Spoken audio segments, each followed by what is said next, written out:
I'm Dr. Clyde Heron. I think you can tell by looking at me that I've been lecturing a long time. But I found no matter how effective I am in the classroom, there are always problems. A number of students cut classes, they fall asleep, and lots of them receive D's and F's. And I've come to the conclusion there must be a better way to teach. One of these ways is to use case studies and class discussion. Cases are stories with a message. The method has been used successfully in law schools and business schools for decades. I think it has worked well in my classroom, and I'd like to show you how it works. This is a summer school class, and the students are taking beginning evolutionary biology. Instead of listening to lectures, these students are listening to each other. There is no scientific data indicating that DNA could jump from food to a microbe in the gut of an animal. Students learn the subject matter by reading case studies and then answering questions about the case. Okay, for my first part, I actually completely restated what I said up here about what gene markers do. They work in small groups, go over their homework together, and share the knowledge they've learned. What role does the FDA play in the regulation of the nation's food supply? Do you want me to just read my answer? Yeah. All this is in preparation for a large group discussion scheduled for later in the class. That discussion will center around transgenic food which has been genetically altered. These small group discussions serve as a warm-up for the big discussion ahead. They were forced to do reading ahead of time, forced to do writing on the material ahead of time, so they clearly had prepared. And so once they're prepared and know it, because they've had a certain amount of validation by chatting back and forth and tried out some of these ideas, they're pretty clearly in a position to be able to speak. Not only are the students warmed up, but the case study they've read is something they can easily relate to. Good case study, I think, has people in it that you care about. I think it has a dialogue is good. In other words, it's very much like a short story. I think the best cases are those that have dilemmas, personal dilemmas. The dilemma in this case involves genetically modified tomatoes. The students have read a family debate over the issue. The question facing the family, to eat or not to eat the tomatoes, which a family member purchased for dinner. It's a very tense family situation, and they're trying to resolve whether to have these things on the table or whether to label them. We're going to take the seeds and put them into a U shape. With their motors revved, the students are ready to plunge into a full-scale discussion about the family's dinner dilemma, torn at the genes. Close. Come closer, Jan. Good. This family is obviously in the midst of a family domestic scene that is going to be played out in one way or another across the country. Not necessarily in family settings, but in the newspaper, in the media. It's one of the critical questions that is facing our society today, and that is this question of genetic modification of food. And what are we going to do about it now that we can manipulate organisms this way? What problems are we going to have, and what are we going to do about the decisions we have to make? And so this family is basically grappling with those issues in different ways. Who do you have in the storyline that we have torn at the genes? Excuse me, yes? Mother, Marcia, and she's the mother, yeah, Jay. Ed. Mother-in-law. Who else do we have? Karen. What's that? Karen. And she is? Daughter. A daughter. The story has a total of 6 different characters, ranging from the mother, Marcia, who is wary of the tomatoes, to the uncle Ed, a proponent of transgenic foods. The choice of an introductory question is very important. Now, my choice was to simply ask the students who the primary actors were, the players were in this. It's not a difficult question for them to grapple with. It's not something like, okay, who can tell me how genes are passed from one animal or one plant to another, which is a tough question to start with because there'd be a lot of hemming and hawing, and students wouldn't want to start there. They're going to be looking at their paper. They would certainly not engage you visually. They would, in other words, they wouldn't look at you because they'd be afraid that you'd call on them. So you want a question, from my perspective, that allows an easy entry into the case. Once the characters are established, their positions are explored. How about the others in this drama? Brian, what about Ed? Ed's the guy from the Food and Drug Administration. I don't know. Is he part of the Food and Drug Administration, or? Yeah. An industry official. Yeah. His job was to decide whether or not new products needed pre-market approval by the Food and Drug Administration. What's Ed going to say, if he were asked, do you think, about the benefits of this genetic modification? Joe, I'm going to ask you to think about the benefits for a minute with me. What kind of things might he tick off as useful things to comment on? You get like a higher quality product, like it will be bigger or taste better or be purer. So let me see if I have some of these benefits down. This is Ed, huh? Okay. What's he going to say? Food Food is going to be of better quality. Better quality, huh? And you commented about flavor, for instance. Flavor or size or Flavor, size? yeah, size. Could be bigger, huh? Maybe. What else? Well, the pesticides that they use in just regular crops that are artificially selected are harsh and they affect the environment, and those wouldn't be used anymore. So it's almost a cleaner product. So we're going to reduce the pesticides because of this, okay? Yeah. Yeah, I think what he would argue is that the transgenic stuff really accomplishes the same thing as artificial selection. It just allows them to do it a lot faster and a lot more efficiently. So if I wrote down more efficient production, does that sound okay? Yeah, that seems good. Okay. I think one benefit is making the plants more resistant to withstand harsher environmental conditions. Harsher environmental conditions, such as? Like you can grow like potatoes in harsher, like drier climates, or like making more resistant to frost. Excellent, yeah. I think he'd say that too. I make a serious effort to call upon as many people as possible. Part of that has to do with the way you ask the question. Is it a non-threatening way? Also to make use of their names. Often it is by giving them a little clue that you're going to be asking the question, by looking at them as you begin to phrase the question so they realize, oh, it's me he's going to call on. Or by using their name. In the case when I used Joe, I mentioned in the middle of the question his name. And Joe, I'm going to ask you to think about the benefits for a minute with me. What kind of things might he tick off as useful? So we had a chance to get his wits together and to hear the rest of the question more clearly. And so by giving students clues like that, you make the call more friendly. We've got a pretty good list of benefits here. I mean, what possible objections could there be? I mean, really? Okay. But we know the family is clearly concerned about this, or some members of the family. Marcia has some concerns. What are her basic concerns? Well, first of all, the price. The price, so. Traditional way, it's just cheaper.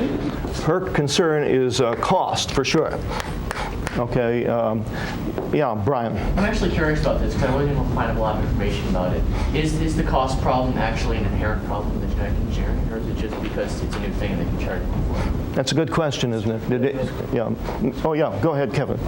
According to reading that I did, like on the internet or anything like that, it said that one of the benefits of transgenic was that it was less costly. There was a private conversation going off to the side between three members of the group, and that was disruptive to the whole scenario of group discussion. So I moved over to them, and I simply had a hand movement and stopped that discussion. I maybe moved my head at the same time, but I didn't have to turn and say, would you guys knock it off? I simply, by body language, largely controlled that and stopped that discussion. And body language is extraordinarily important in dealing with lots of these problems. The students continue exploring Marcia's specific concerns about transgenic tomatoes. What do we know about her position on this question about safety? Pat? She says there's no concrete proof that they are safe. And does she have a figure there? It has never been proven that they are 100% safe. let's take that at face value for a moment. How could you possibly prove that something is 100% safe? Is that conceivable, Jen? Well, no? Well, I don't think that, I mean, you can prove that a toilet flushes, but a toilet won't always flush. You know, I mean, it might not always work.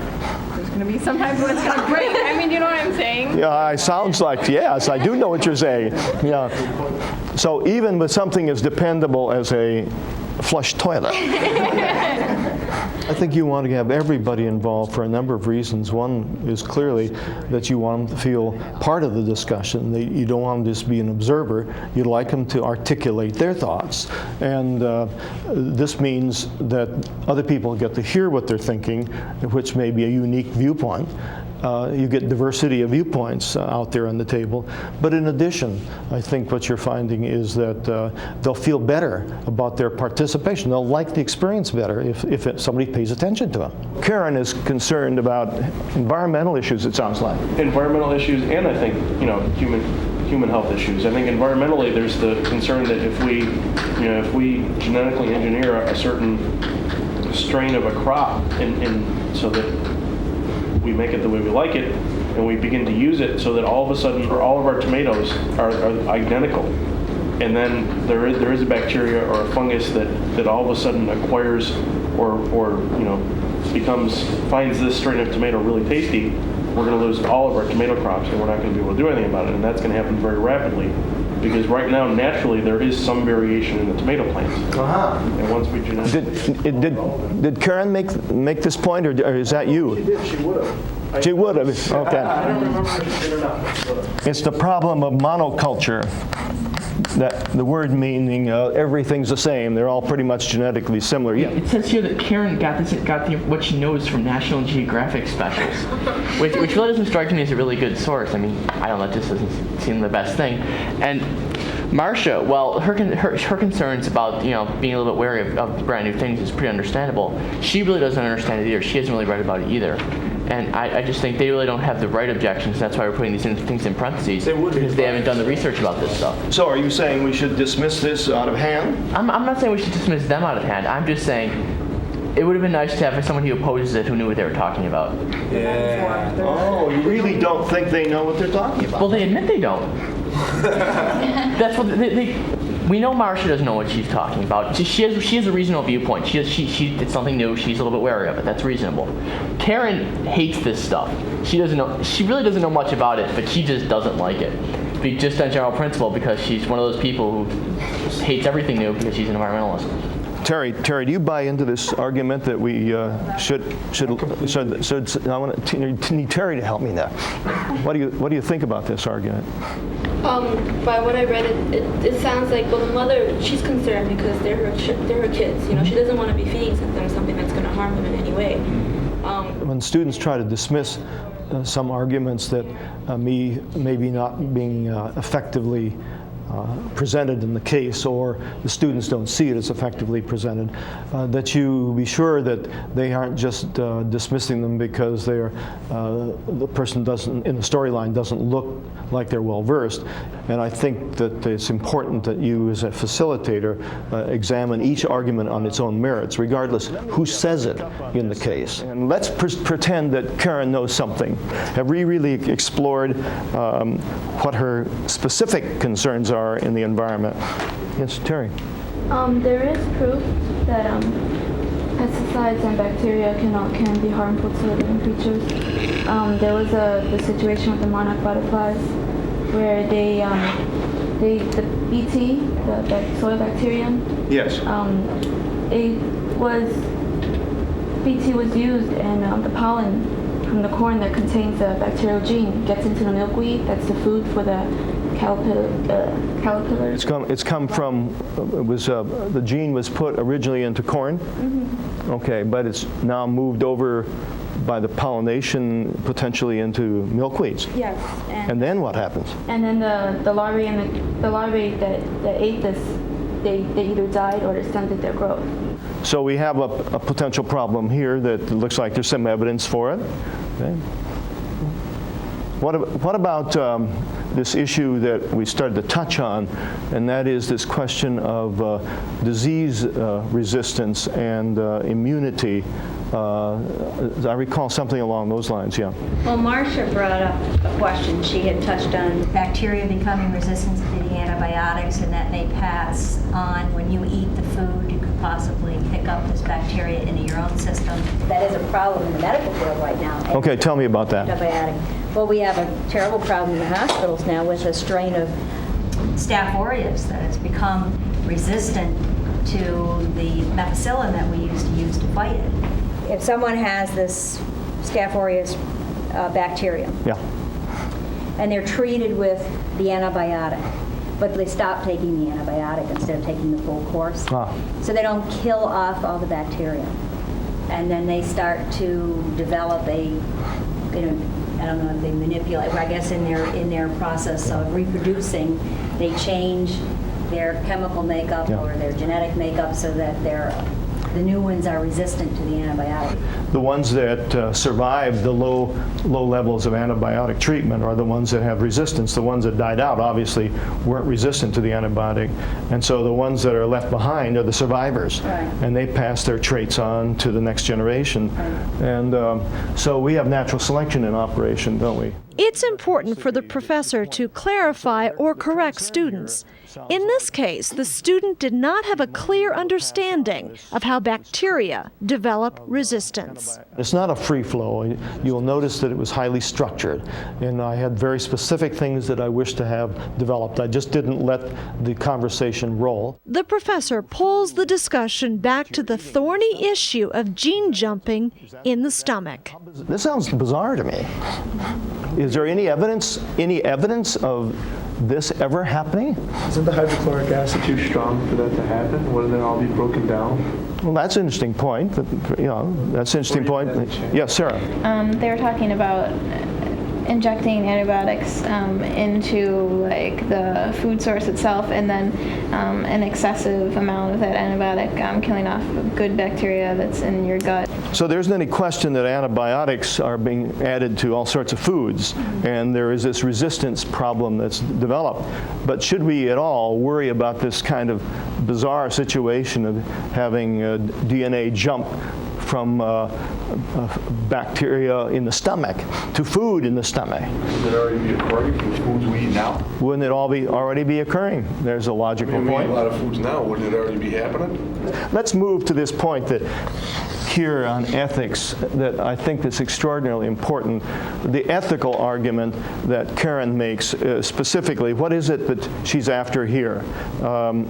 It's not right to do it, but why isn't it right, Samantha? You're taking their DNA, like their genetic makeup, and like messing with it. Like that's not even. I mean, that's just like going way too far. You know what I'm saying? Jurassic Park. Yeah. How about this point, though? I think she was concerned about labeling, wasn't she? She had a labeling issue here. And what is she saying, Nina? Well, they're not telling you that it's genetic. They're not giving you the choice. They're not telling you what foods are genetically manipulated, and therefore they're not allowing you to make the choice on whether or not you want to purchase. Isn't that reasonable? Why in the world would anybody argue against labeling, for crying out loud? Okay, talk to me. The FDA can only label something.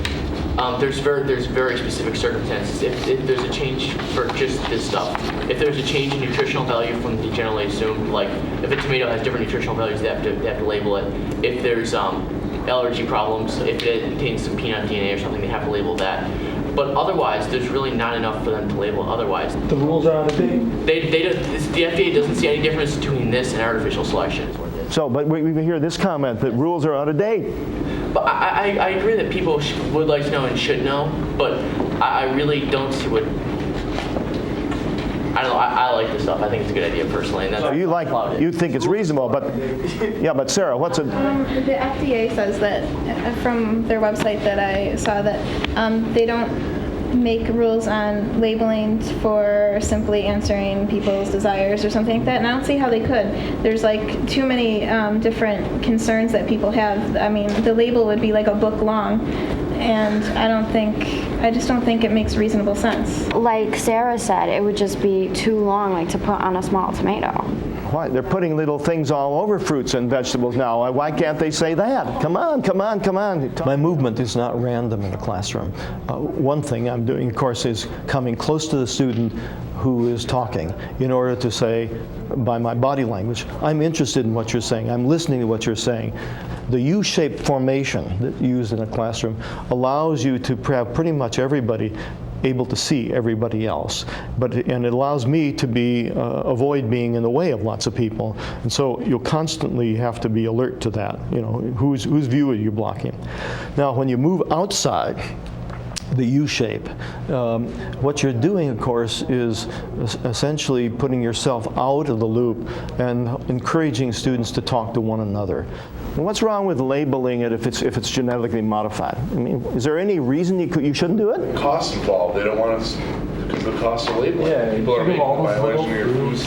You have to add in that much more cost. Well, first of all, I agree with the labeling. I think they should label it. Yeah. I think, if nothing more, to say this is a genetically altered plant. And if you want to find out what's in it or find out more, then you can go to the manufacturer. You're relinquishing power up, in a sense, to the students, and I think that's healthy for any group discussion. And it does encourage more controversy potentially when you do that, because now one person on one side says, I believe this, and the person on the other side says, oh yeah, I don't believe that at all. And if you get yourself out of the way, you're encouraging that kind of controversy potentially. Now, if you get too much controversy, where people are really yelling and screaming at one another, obviously you want to control that. You don't want that. That necessarily is not going to be healthy, and it may not be good for the group dynamics at all. And the best way to control that is simply move between the two people in opposite sides of the room that are having controversy. And the moment you break their eye contact by standing between them, you tend to stop that kind of controversial kind of discussion. So here's what we have then. We have a bunch of concerns and issues and uncertainties about this, and this is where we are today. Is I want you to tell me by way of a vote whether you would have any problems or not having genetically modified food. Let me see a hand vote on this. And those of you that would have problems, let me see your hands. And those of you that aren't going to eat it all, okay. Eat it with hesitancy. Yeah, that's what I would do. Eat it with hesitancy if you're hungry enough, huh? Yeah. In a general discussion, there are sort of two schools of thought. One school of thought is that when you run a case, it doesn't make a difference where you stop. That whole argument is that the case itself will continue to live in the students' minds because you didn't ever have a conclusion, and that people will spend more time thinking about the problem and the dilemma because there was no conclusion. So that's one idea altogether. Most faculty and most students, though, like to have closure. They have like some wrap-up, some finish to it. And the way I finished this particular case, even though we had not explored all the areas that I wanted to in the kind of depth, although I got all the issues out, and I still, though, forced them to essentially wind it up by asking them what they thought they would do in terms of eating that tomato that was in front of them, and it was genetically modified. So that's a closure of a type. It forces them to make a decision from their personal viewpoint. It brings them back to that this is a dilemma, and it's a dilemma that really is unresolved in society.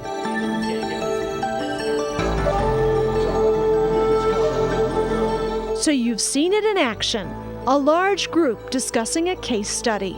Once again, the keys to making this kind of teaching a success are advanced preparation. The students should read the case ahead of time, answer questions about it, and discuss their answers in small groups first. Choose a case with controversy and strong opposing views, so the subject matter grips the students. When you break into the large group, open the discussion with an easy, non-threatening question, which everyone can answer. In this case it was, who are the players? Make sure you involve as many students as possible to get a good cross-section of viewpoints. Using name tags helps ensure you call on everyone. When students participate, they care more and retain the knowledge better. Control the discussion through the questions you ask. It's important to hit key points in the discussion and write them on the blackboard.